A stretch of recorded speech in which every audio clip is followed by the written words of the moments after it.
Sebab nak deliver cerita ni je, aku dapat 3 gangguan. Satu gangguan aku dah cerita dekat part 1. Korang dah tengok ke belum part 1? Kalau belum tengok, boleh tengok part 1 and tengok sampai habis. Sebab dekat penghujung tu aku ada terangkan apa gangguan yang aku dapat.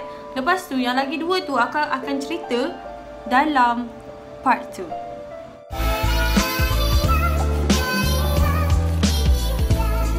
Hai, Assalamualaikum sawari. Hari tu sebenarnya aku dah shoot full story, tapi sebabkan ada problem sikit, aku release part 1 dulu.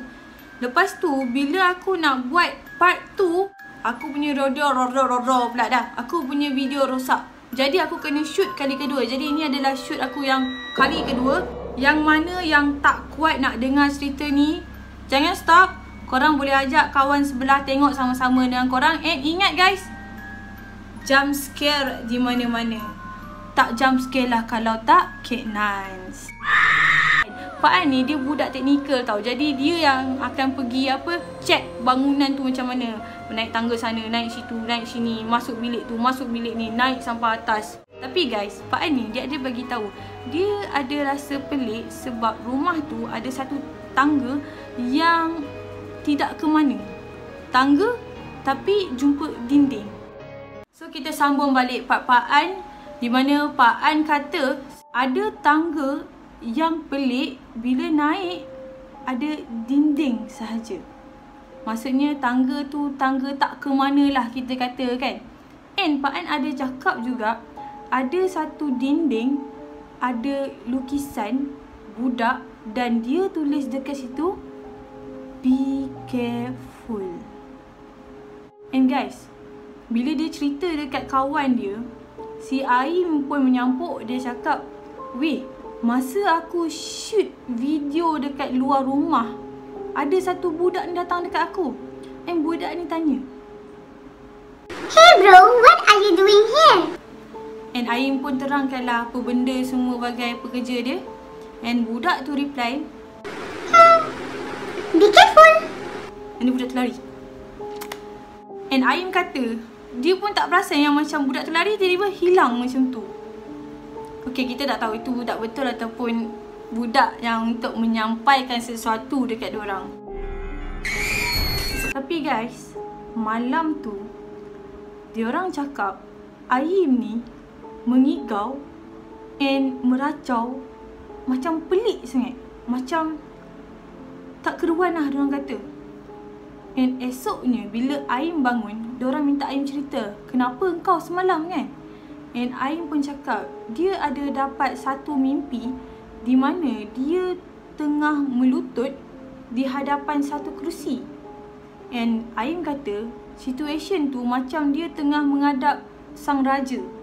Lepas tu dekat belakang dia ada 3 orang yang perlu melalui hukuman gantung. Wait.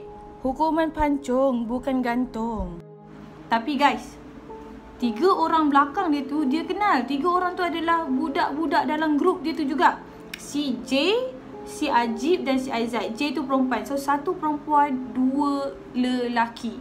And then bila Aim bagi tahu kan yang dia mimpi J, Ajib, Aizat ni kan, salah seorang daripada diorang adalah cakap, sajalah dia buka cerita kan. Dia kata, sebelum sampai kat India ni kan, dekat Malaysia lagi, aku dah mimpi tau. Aku mimpi ular hitam.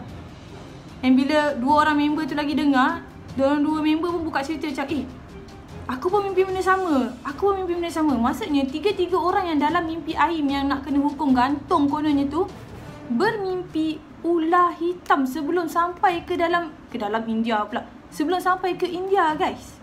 Adakah ini satu suratan atau kebetulan?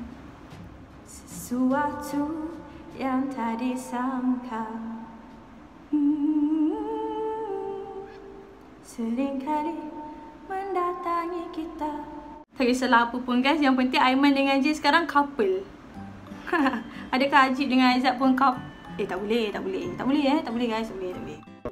Hari yang Aim bangun daripada mimpi tu guys, hari tu dorang ada jumpa satu bilik di mana Aim kata dalam mimpi dia sebiji dia di dalam bilik tu guys. sebiji. Korang nak tahu bilik apa? Bilik ni. The significance of this red room or parlor is to act as a meeting ground for highly respected guests. Purposely furnished with red color furniture, with unique chairs of different sizes, that are placed on multiple tiers to cater the different ranks of guests that were present. This is an adaptation of the British royal tradition, where the Queen's throne always sits higher than the others, to represent her high status. Adakah korang rasa itu masih lagi satu kebetulan? Okay, tak apa. Kita next, ada satu bahagian dekat dalam rumah tu, dekat situ ada buaian gantung. Okay, cantik buaian gantung dia, nampak kan? Cantik kan? Tapi guys, dekat dinding sekeliling buaian gantung tu terdapat frame gambar-gambar ahli keluarga dorang. Tapi apa yang peliknya guys, gambar orang dalam frame tu seolah-olah menghadap satu spot di mana di tempat buaian tersebut. Jadi korang bayangkan, korang tengah seronok-seronok duduk atas buai tu kan, di Tanjung Katong, airnya putih. Okey, bila korang terpandang je frame dekat kiri, kanan, depan, belakang korang, everyone is looking at you. Creepy gila benda tu. Creepy gila. And ada satu frame tu, ada gambar di mana gambar tu lagi sekali sebiji macam dalam scene mimpi si Aim.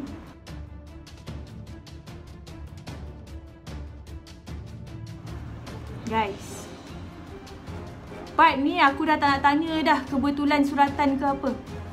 Memang ada something ni, memang ada something yang nak diberitahu kepada Aim. Guys, salah satu gangguan lagi yang aku kena masa nak buat cerita ni adalah petang tadi, baru je jadi. Aku buka balik video yang kita orang tengah berborak tu kan, sebab aku nak collect maklumat lagi.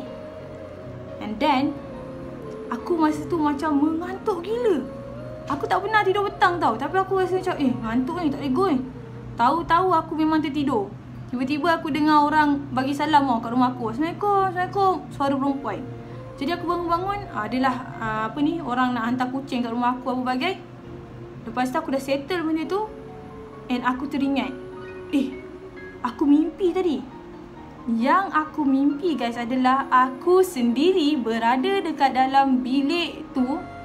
Seperti mana yang aku nampak ni lah kan, yang dalam video tu, aku ada dalam tu, and aku ni, Kak Nan ni, yang pilih siapa yang perlu dihukum gantung pula, dihukum pancung. Aku relax pilih. Okay, dia ni, aku nak dia ni, aku nak dia ni, dia ni pun sama. Oh my god. Tapi guys, sayangnya aku tak nampak muka. It just like macam kamera tu menghadap bawah apa? Bawah perut dan ke bawah. Masa tu aku nampak dah diorang pakai seluar jeans warna biru. Seluar jeans lah, yang penting seluar jeans. Bukan seluar-seluar warna lain. Warna jeans biru, biru gelap, biru cair ada macam tu. Mostly macam lelaki lah semuanya. So itu je aku mimpi. Tak seram, tapi aku macam terfikir, kenapa aku macam termimpi juga dalam scene tu. But this time maybe lah permainan syaitan kan, aku pun mimpi. Aku pun tidur petang masa tu. Next guys, kita teruskan. Cerita ni memang panjang, tapi aku short long story. Bukan, tapi aku memang akan pendekkan, padatkan lah semampu mungkin untuk korang faham cerita ni. Next, okay, aku nak beritahu korang, selain daripada dorang perlu ambil gambar, ukur bangunan tu apa semua, dorang perlu dapatkan corak yang ada dekat rumah tu.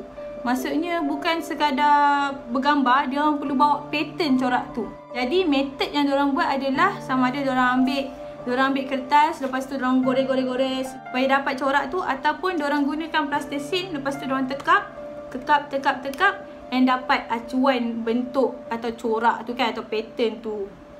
So itu hari ketiga diorang tau. So diorang balik, diorang tidur. Malam tu guys, Aim ni bermimpi lagi. Benda tu suruh pulangkanlah padaku. Wait, benda tu suruh Aim pulangkan sesuatu guys. And Aim ni dalam mimpi dia pergi cakap, barang bukan dekat aku, tapi dekat zoo. Pisang weh, zoo yang dengar ni pisang. Asal pula dekat aku tak tahu apa-apa.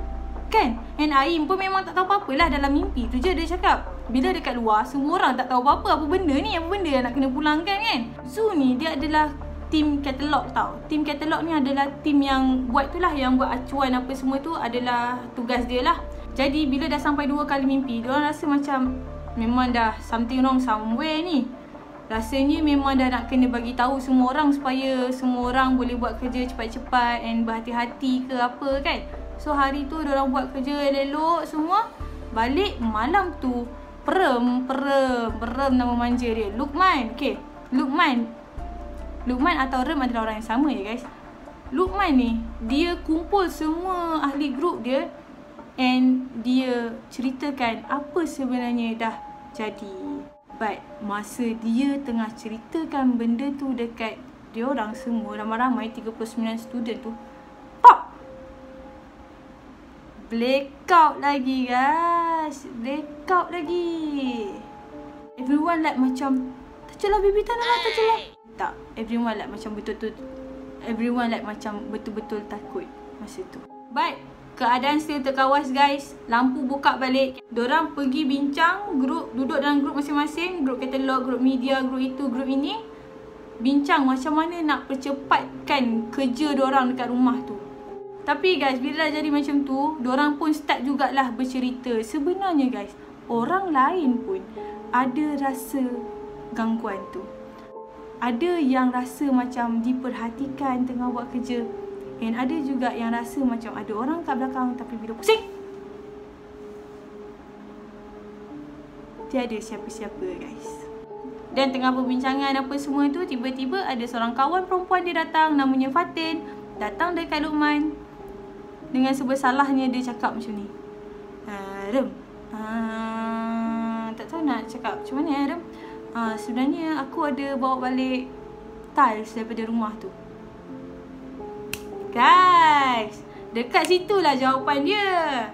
Apa yang diorang kena pulangkan? Sebenarnya guys, Fatin ni dia dah bawa balik barang daripada rumah tu. Tiles tu adalah jubin. Jubin tu yang macam apa?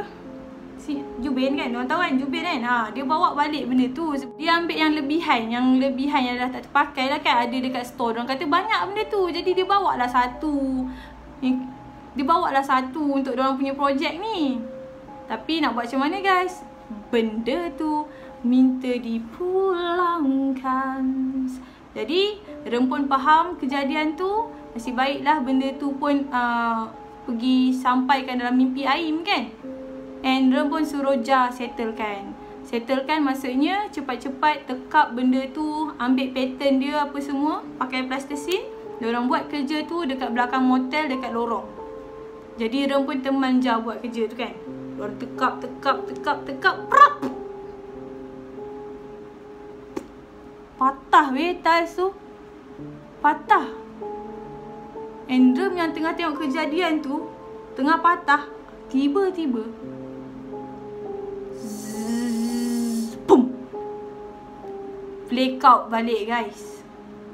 Time tu Rem kata, this is bukan kebetulan lagi dah, memang sah-sah. Blackout ni bukan technical issue, tapi sebab benda tu. Sebab memang nampak sangat guys, patah je terus, pum macam tu. Tapi yang tahu hal ni Rem dengan Jah je lah. Orang yang dekat dalam hotel tu mesti lah fikir macam, alamak blackout lagi macam tu kan. So tak lama tu Rem pun dengar ada bunyi apa, perempuan nangis. Maybe lah gegel ni dah macam takut kan, dah risau apa semua. And sampailah satu orang daripada grup dia, satu perempuan ni histeria. But luckily, macam nak sebut, luckily beruntungnya. But beruntungnya mereka mempunyai Aiman dalam grup tu, di mana Aiman ni orang yang pandai untuk settlekan hal ni. So ramai-ramai dah baca-baca apa semua. Lepas tu Aiman ni lah yang macam meredakan keadaan tu. And diorang decide malam tu diorang nak tidur sama-sama. So satu bilik perempuan, satu bilik lelaki. And ada orang yang tak tidur untuk jaga keadaan diorang masa tu. So dah kata ketua kan, dia lah yang jaga. So sampai je turn dia nak tidur, orang lain pula yang jaga. Masa dia nak tidur tu guys, dia dengar bunyi dengar bunyi something, benda yang bergerak-gerak, yang bergesel-gesel macam tu tau. Tapi dia buat tak tahu je lah guys kan. Dia dah tahu memang ada benda gangguan. Jadi dia buat tak tahu, dia tidur. Esoknya Aiman ada tanya, Rem, kau tak ada dengar? Tu macam rempit pula. Rem, kau tak ada dengar bunyi apa-apa ke semalam? Lepas tu Rockman pun cakap, ada? Kenapa, kau dengar juga ke? Macam ni Rem, sebenarnya tiles tu aku letak dalam bilik kita. Lah, so fahamlah diorang berdua bahawa yang berbunyi tu adalah benda tu. Aku rasa kan, benda tu sayang sangat kan dengan harta rumah tu. Maybe malam tu dia cuba untuk ambil gam gajah dan tampal balik mungkin. We don't know, right?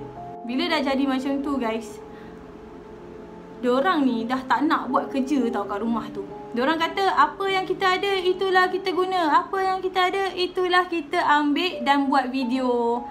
Video diorang ada dekat link bawah aku ni. Kalau korang nak tengok struktur rumah tu secara full, korang boleh pergi dekat link bawah, okay? Sambung balik. Jadi keesokan harinya tu, diorang decide untuk pergi buat kerja dekat masjid sahaja dan hantar balik barang yang diambil daripada rumah tu. Tapi guys, kebetulan, yang ni kebetulan, tiba-tiba dekat Kerala tu ada rusuhan. Bila ada rusuhan, kereta, motor, basikal, sampan, hoverboard semua tak boleh melempasi tempat yang diorang ada roadblock. Jadi nak pergi ke rumah tu, diorang kena lepas roadblock tu. Jadi diorang pun tak dapat lah nak hantar barang tu. So diorang pun bawa lah benda tu pergi ke masjid, buat kerja kat masjid apa semua. Geng perempuan tak ikut guys, sebab diorang dah tahu masjid sana perempuan tak boleh masuk. Jadi perempuan, geng-geng perempuan ni, dia buat kerja dekat motel tu, buat bahagian reporting lah. And then masa budak lelaki tengah buat kerja apa semua ni, dekat motel tu ada masalah guys. Si Fatin pun call lah Rem kan, hello weh, balik cepat weh, ada benda ni kat motel ni terjadi ni. Lepas tu Man tanya kan, apa benda kan? Kau kena balik ni, kau kena tengok sendiri. So dia pun siap-siap cepat-cepat kerja kat masjid tu, ajak semua orang balik. Guys, tahu tak apa problem dia guys? Geng-geng yang buat report ni, diorang ada buat interview dengan orang-orang sana tau. I pun tak tahu apa benda yang diorang interview kan. Yang penting footage tu rosak guys. Audio dia bukan tau apa benda. Audio dia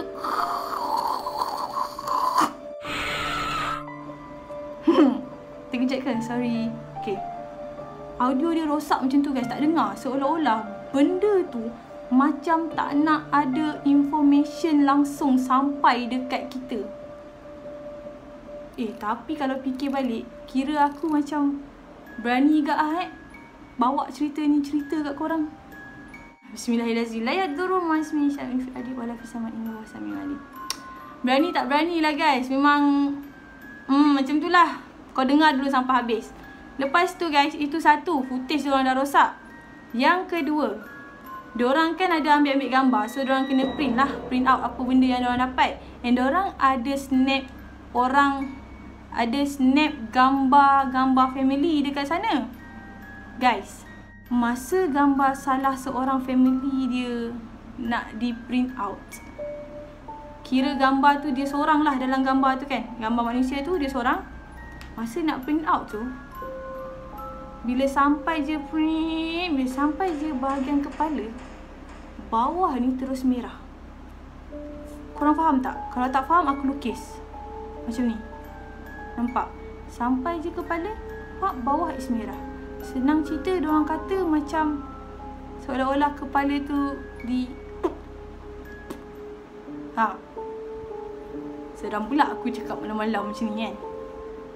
Guys, kalaulah benda tu sekali lagi technical issue pada printer tu, ataupun nak katakan ink rosak ke apa ke, mestilah printer tu ada keluar nyala-nyala macam apa information kan. And printer of course akan stop kerja, stop working. Tapi ni tak guys. Gambar pertama keluar, kepala merah. Gambar kedua keluar, kepala tinggal, bawah merah. Gambar ketiga keluar, kepala tinggal, bawah merah juga. Dan gambar keempat guys, keluar seperti biasa. Kelima, keenam, keluar seperti biasa. So, diorang memang dah rasa memang something gila-gila lah, memang seram. And diorang rasa macam nak bakar je gambar tu guys. Tapi Luqman kata, relax, tak payah lebih-lebih, tak payah buat apa-apa. Aku pergi hantar tile tu dengan gambar-gambar tu aku hantar nanti. So diorang decide untuk hantar tile bersama gambar tu. Diorang letak dalam satu plastik untuk dipulangkan. Alhamdulillah, urusan dipermudahkan. Barang boleh sampai, barang dah dihantar. Dan Rem ni pergi kontak budak alumni sana untuk menggesa diorang cerita apa benda sebenarnya yang terjadi ni. Sebab diorang dah macam maybe lah, macam kita pun geram kan, apa benda ni, semua benda terjadi ni, tapi tak ada jawapan. So diorang pun try lah nak tanya alumni ni kan. Diorang lepak kafe. Bila dia tanya dekat alumni ni, and diorang pun ceritalah, sebenarnya family tu ada kes dipancung. Kenapa? Sebab ada ahli keluarga mereka yang murtad. Ya guys, family ni family Islam tau. Maybe lah pada tempat, maybe lah pada zaman dorang tu, siapa yang murtad perlu dihukum pancung. We don't know, aku tak tahu. Tapi itulah yang terjadi pada 3 orang ahli keluarga dia. Murtad pun sebab apa tahu? Satu sebab cinta, yang kedua sebab buatan orang, yang ketiga tu tak pasti sebab apa, yang pasti tu juga 1 perempuan, 2 lelaki. Sama ke tak sama dengan mimpi Aim tu? 2 kawan lelaki dia dengan 1 yang dah jadi awet dia tu. Dan apa yang lagi mengerinya guys, mayat diorang ditanam dekat rumah tu guys. Dekat dengan pintu rumah kau. Rumah tu. Bila alumni tu cerita macam tu, baru diorang faham apakah maksud mimpi Aim selama ni. Alhamdulillah guys, Allah mengizinkan misteri rumah tu terbongkar melalui mimpi Aim. Jadi Aim ni adalah insan terpilih. Siapa Nuaim ni sebenarnya? Siapa? Kenapa tak Luqman yang kena? Dia ketua. Kenapa tak Zu pun ketua? Kenapa Nuaim? Mungkinlah Aim tu adalah insan special. Kita pun tak tahu kan.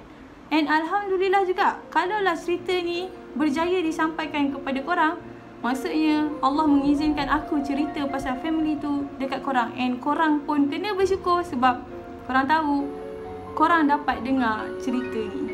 Belajarlah bersyukur untuk sekecil-kecil benda ya guys. Jadi guys, itulah cerita misteri rumah yang berusia 132 tahun yang telah dibongkarkan oleh student UIA.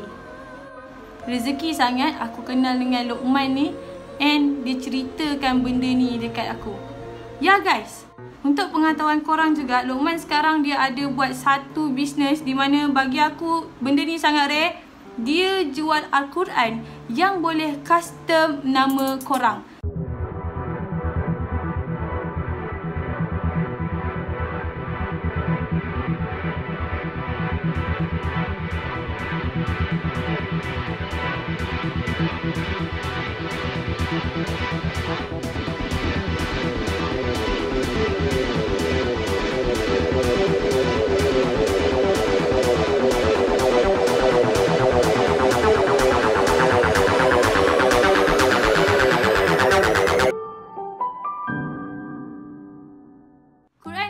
Boleh hadiahkan pada insan yang tersayang dengan mengukirkan nama mereka dekat situ. Atau kalau korang forever alone, korang bolehlah beli Al-Quran tu dan tulislah nama korang sendiri kan. Dan juga pada mereka yang nak kahwin, better korang beli Al-Quran ni sebagai hantaran. Memang eksklusif gila, okay? So dekat kesempatan ini aku pun nak berterima kasih pada Luqman and the gang sebab mengizinkan aku bawa cerita ni dalam YouTube Cat Nan Judge and juga membenarkan footage-footage yang korang ada untuk aku share sekali. So guys, cerita belum habis lagi guys. Benda ni sebenarnya aku dah tahu lama, sebulan lepas. Tapi aku baru ada kekuatan nak buat kali ni. Sebab awal-awal dulu, masa hari yang aku jumpa diorang tu, balik tu aku excited gila terus cerita dengan family aku. Tengah-tengah cerita dengan family aku guys, tiba-tiba kita orang bunyi sesuatu macam orang tengah membetulkan pinggang mangkuk aku dekat dapur. Dapur masa tu dekat belakang aku. Aku menghadap depan, mak aku menghadap dapur. And suddenly, my mom pandang kat area dapur, my mom cakap, anak aku nak bercerita je, tak ada apa-apa pun. Oh my god, my mom. I said, my mom, why you cakap macam tu, macam you nampak apa-apa? Tolonglah, stress I. Lepas tu my mom gelak-gelak, sajalah dia buat lawak sebenarnya kan. Sebab alang-alang dah bunyi, lepas tu dia sajalah tacut-tacut kat orang. So aku masa tu mood down gila macam aku dah tengah tacut, lepas tu buat macam tu. Aku terus bangun, terus pergi masuk bilik. And guys, aku main handphone. Lepas tu aku dah sedang ngantuk kan. Aku letak handphone tepi. Aku baru je letak kepala guys. Tiba-tiba pintu bilik aku terbuka. Bang. And korang tahu siapa yang buka? Aku nampak susuk tubuh perempuan berpakaian sari besar. I mean gemuk. Dia tak kurus, dia gemuk. Rambut dia panjang macam Indian girl. Pandang direct kat aku. Aku macam terkejut gila. Dan aku nak bangun lah kan guys. Aku macam apa ni? Lepas tu aku macam aku nak bangun. Guys, tak boleh bangun guys. Aku sedar masa tu aku dah ditindih. Jadi benda tu, dia tengok je aku daripada pintu tu. Nasib baiklah aku ni tidur jauh sikit daripada pintu tu. Tapi ya, aku nak baca ayat kursi masa tu, tersangkut Aku sikit pun tak boleh nak lafazkan ayat kursi tu tau. Aku boleh sebut Allah, dan tangan aku boleh bergerak masa tu. Adik aku kat sebelah, aku capai-capai dia macam ni kan. Guys, first time kena. Bila capai-capai, adik aku Lutsina. Bukan Lutsina, macam tembus. Tangan aku tembus kat tangan dia. Aku macam what? Mimpi ni memang mimpi. Dalam mimpi tu aku boleh fikir aku bermimpi. So aku rasa aku kena bangun. Apa yang aku sebut adalah la haula wala quwata illa billah. Sebab aku tahu tiada daya dan upaya selain daripada Allah. Aku sebut benda tu berapa kali aku dah tak ingat. Dan barulah aku dapat sedarkan diri. Dan bila aku sedar, masa tu adik aku dah sedar. Adik aku macam tengok aku kan macam. Dan aku pun tengok dia macam, kenapa tak tolong kerja aku kan? Dia bukan nak tolong guys. Dia lagi marah aku masa tu. Kau apa hal kak? Aku malas lah tidur dengan kau. Aku tidur luar lah. Mengamuk pula kat aku. Lepas tu aku cakap lah, aku kena ganggu sorry. Lepas tu dia cakap, lepas tu dia pergi marah aku lagi. Itulah kau, tak semayang, tak mengaji, tak basuh kaki, bla bla bla bla bla bla bla. Dia bebel kat aku. Nasib lah guys, dah kena kacau masa tu. Lepas tu dia pula bising. Astagfirullahaladzim, geram je aku masa tu kan.